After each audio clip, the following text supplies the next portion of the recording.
Hello दोस्तों, कैसे हैं आप सब लोग। आई होप आप सबकी फैमिली में सब लोग बढ़िया होंगे। तो आज हम एक आईपीओ रिव्यू लेकर आ रहे हैं जिसमें हम बात करेंगे एक ऐसा आईपीओ जो 22 जनवरी से लेकर 24 जनवरी तक ओपन रहेगा। अलॉटमेंट की बात करें तो अलॉटमेंट उसमें 25 जनवरी को मिलेगी। और आईपीओ को जो लिस्टिंग की बात करें तो आईपीओ को जो लिस्टिंग होगी वो 30 जनवरी की होगी। जी हाँ दोस्तों, हम बात कर रहे हैं नोवा एग्रीटेक आईपीओ के बारे में। तो इस वीडियो में हम अलग अलग टॉपिक कवर करेंगे जिसमें आता है पहले नोवा एग्रीटेक आईपीओ जीएमपी के बारे में, कंपनी काम क्या करती है, आईपीओ की क्लोजिंग एंड ओपनिंग डेट्स के बारे में, कंपनी के फाइनेंशियल क्या है, कंपनी प्रॉफिटेबल है या नहीं है, कंपनी की स्ट्रेंथ क्या है, वीकनेस क्या है, और आपको ये आईपीओ अप्लाई करना चाहिए या नहीं करना चाहिए। तो इन सब टॉपिक्स की जानकारी के लिए वीडियो को अंत तक जरूर देखिएगा। सबसे पहले बात करते हैं नोवा एग्रीटेक आईपीओ के जीएमपी के बारे में, यानी कि जीएमपी यानी कि grey market premium. Grey market जो प्रीमियम होता है वो लिस्टिंग गेन के लिए मैंडेटरी होता है या नेसेसरी होता है, बेसिक स्ट्रेंथ होती है। तो इस आईपीओ के अंदर जो जीएमपी चल रहा है वो 17 से 20 रुपए पर शेयर चल रहा है। जो देखा जाए परसेंटेज के अंदर वो 41% बनता है। तो अगर हम इस लोट्स की बात करें तो हमें प्रॉफिट कितना होगा इसके अंदर, तो हमें मिनिमम जो प्रॉफिट होगा वो अगर हम 17 का शेयर लें, 17 का प्रॉफिट लें और 365 का लोट है तो हमें 6205 रुपये का मिनिमम प्रॉफिट होगा। अगर हम मैक्सिमम प्रॉफिट की बात करें तो 20 इंटू 365 करके 7300 रुपये का मैक्सिमम हमें प्रॉफिट हो सकता है। और हमारा जो क्राइटेरिया है जीएमपी एनालाइज करने का वो हमारा 20% का क्राइटेरिया है मिनिमम। तो इस आईपीओ के अंदर देखा जाए तो जो जीएमपी है वो अप्रोक्सीमेटली 41% है। तो ये आईपीओ के लिए आप अप्लाई कर सकते हैं। लेकिन यहाँ पर सोचने वाली बात ये है कि जो हमने जीएमपी यानी कि ग्रे मार्केट प्रीमियम कंसीडर किया है ना, वो हमने 19 जनवरी रात को 9 बजे का कंसीडर किया है। और सबको पता है जो जीएमपी होता है ना, मार्केट ट्रेंड्स के अकॉर्डिंग अप एंड डाउन होता रहता है।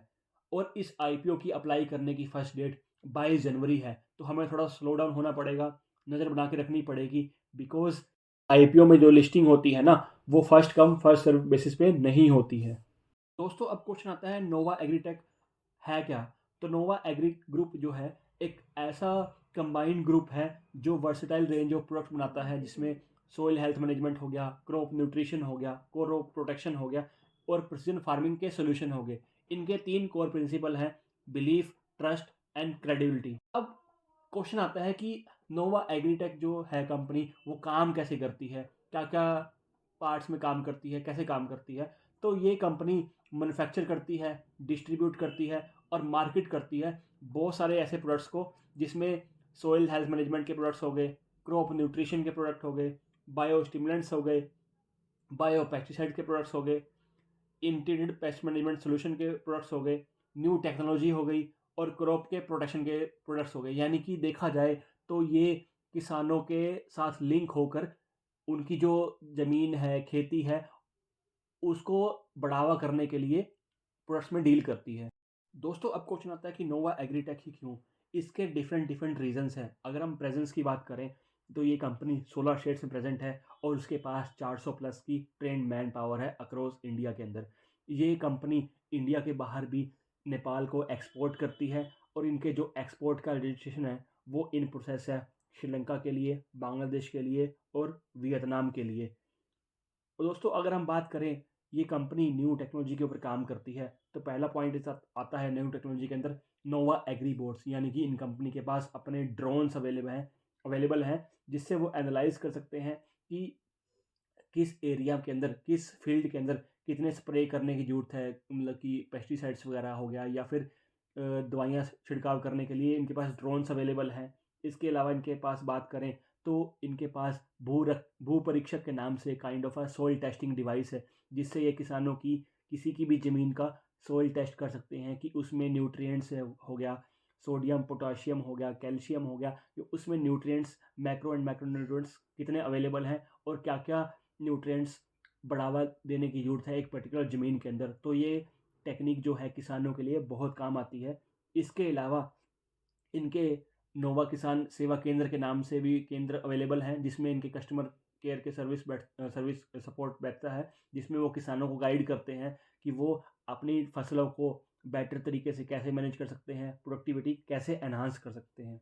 इसके अलावा इनके जो एग्री क्लिनिक के नाम से एक तेलुगु के अंदर मंथली एग्रीकल्चर की मैगजीन पब्लिश होती है, जो वो गाइड करती है कि किसानों को क्या बेस्ट प्रैक्टिस लेनी चाहिए और कैसे वो अपने जो फसल का जो है प्रोडक्शन को इम्प्रूव कर सकते हैं। दोस्तों अब बात करते हैं रिवार्ड एंड रिकॉग्निशन की। तो इस कंपनी को टोटल 2 अवार्ड्स मिले हुए हैं। पहला मिला हुआ है एंटरप्रेन्योरशिप के अंदर, जो उनको मिला था प्रेसिडेंट ऑफ इंडिया से। सेकंड जो अवार्ड मिला है वो मिला है best emerging novel nutrient company के नाम से। अब क्वेश्चन आता है कि नोवा एग्रीटेक जो कंपनी है वो आईपीओ क्यों लेकर आई है, उसका ऑब्जेक्टिव क्या है। तो पहला इनका ऑब्जेक्टिव ये है कि इनको एक इनकी सब्सिडरी है नोवा एग्री साइंस के नाम से, तो उसमें उनको एक न्यू प्लांट सेटअप करना है, तो उसके लिए इनको फंडिंग चाहिए। सेकंड जो पॉइंट आता है, इनको जो एग्जिस्टिंग फॉर्मुलेशन प्लांट है तो उसके एक्सपेंशन के लिए फंडिंग चाहिए। थर्ड जो है, इनको अपनी जो डेली के कामकाज के लिए काइंड ऑफ वर्किंग कैपिटल की रिक्वायरमेंट होती है, तो उसके लिए फंडिंग चाहिए। तो इसीलिए ये 3 वजह से ये आईपीओ लेकर आए हैं। अब क्वेश्चन आता है कि कंपनी पैसे कैसे कमाती है, यानी कि कंपनी के फाइनेंशियल क्या है। तो कंपनी के फाइनेंशियल की बात करूँ मैं, तो 2021 में जो इनका रिवेन्यू था 160 करोड़ था, जो 2022 में बढ़कर 185 करोड़ रुपए हो गया, और 2023 में जो रिवेन्यू बढ़कर इनका 210 करोड़ रुपए हो गया।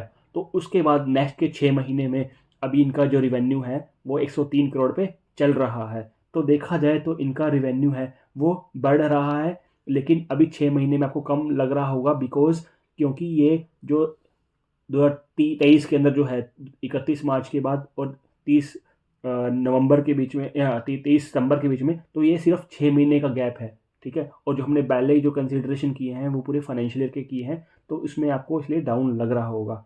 और अब हम बात करते हैं कंपनी के एसेट्स के बारे में। तो 2021 के अंदर 147 करोड़ के इनके एसेट्स थे इनके पास, जो बढ़कर 160 करोड़ के हो गए। फिर 2023 में इनके एसेट्स हैं वो 180 करोड़ के हो गए।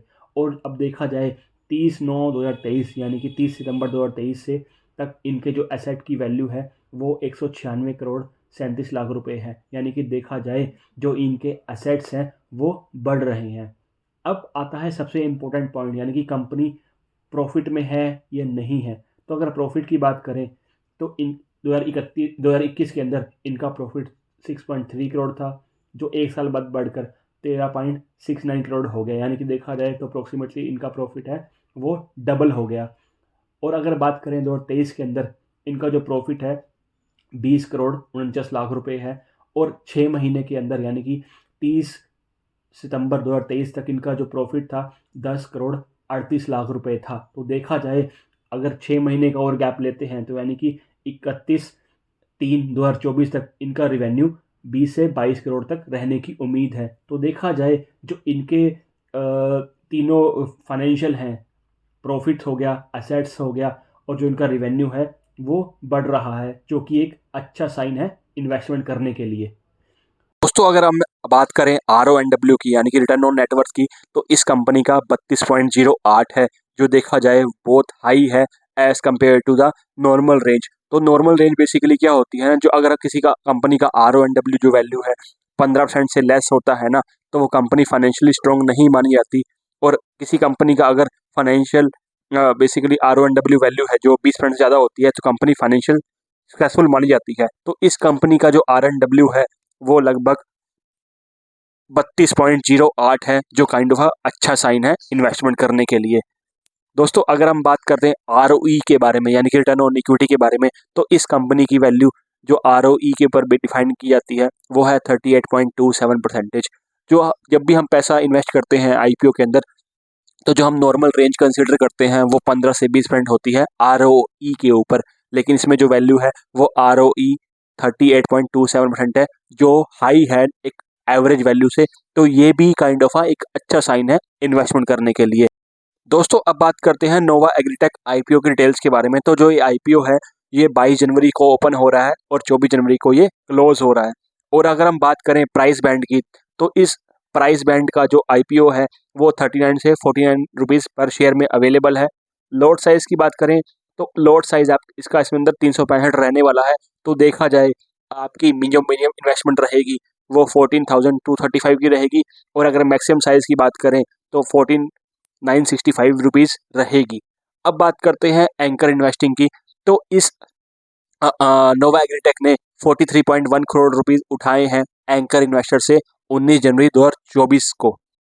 अब बात करते हैं ऑफर डिटेल्स यानी कि जो आईपीओ है वो कंपनी कितने पैसे उठा रही है।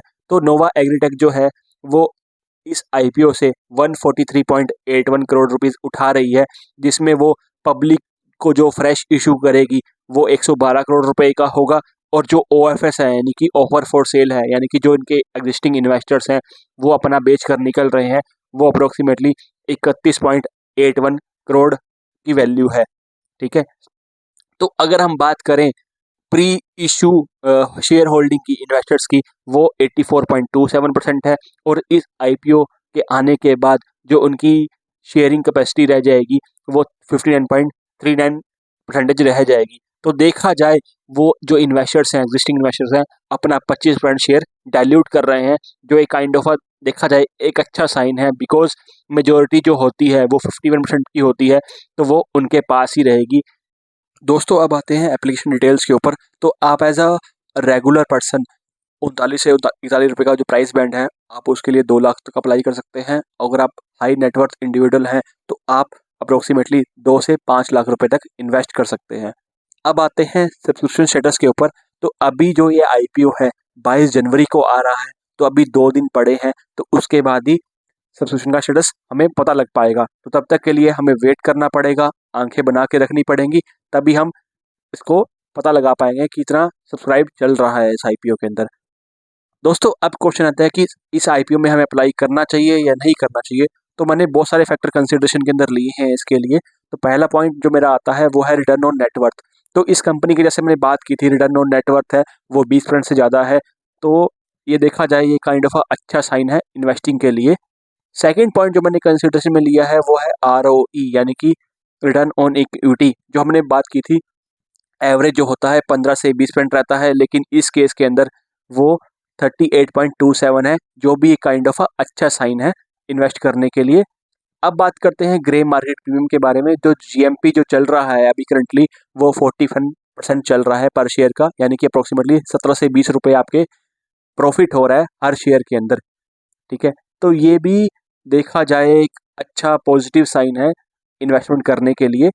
ठीक है, लेकिन है क्या ना, जो जीएमपी है वो वेरी करता है मार्केट ट्रेंड्स के अकॉर्डिंग। तो हमें जो आईपीओ की डेट्स हैं 22 से 24 जनवरी तक, उसके ऊपर आईपीओ के ऊपर जीएमपी के ऊपर नज़र बना के रखनी पड़ेंगी, तभी हम डिसाइड कर पाएंगे कि हमें आईपीओ में इन्वेस्ट करना चाहिए या नहीं करना चाहिए। दूसरे पॉइंट की बात करें, एक जो इनका पॉजिटिव साइन है वो जो नोवा एग्रीटेक ने एंकर इन्वेस्टर से 43.1 करोड़ रुपीस उठाए हैं, तो ये भी काइंड ऑफ एक अच्छा साइन है कि आईपीओ पर आई कंपनी को पैसे मिल गए हैं इन्वेस्टर से। दोस्तों नेक्स्ट पॉइंट आता है, जो कंपनी है उनके जो operating, investing and financial activity से जो कैश फ्लो हुआ है पिछले 6 महीने के अंदर वो नेगेटिव है। तो नेगेटिव कैश फ्लो का मतलब क्या है, जो उनके पास जो कैश का आउटफ्लो है वो ज़्यादा हो रहा है as compare to the inflow. तो अगर ऐसा ही कंटिन्यू रहता है तो नोवा एग्रीटेक की फाइनेंशियल कंडीशन और ऑपरेशन कैपेबिलिटी के ऊपर क्वेश्चन आ सकता है फ्यूचर के अंदर। तो ये kind of a negative point है।